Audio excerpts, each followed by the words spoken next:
Okay, we're back to our Xbox, and she's soldered on. We got the jumper, the little wire traces that were broke.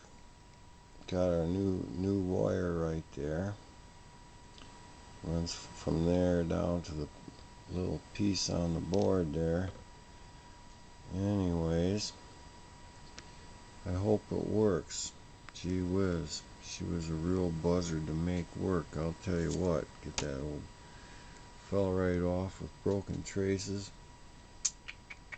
I don't know, she don't work. I'm afraid she's not gonna work. It's hard to say.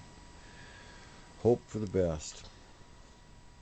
Be back and see if it works.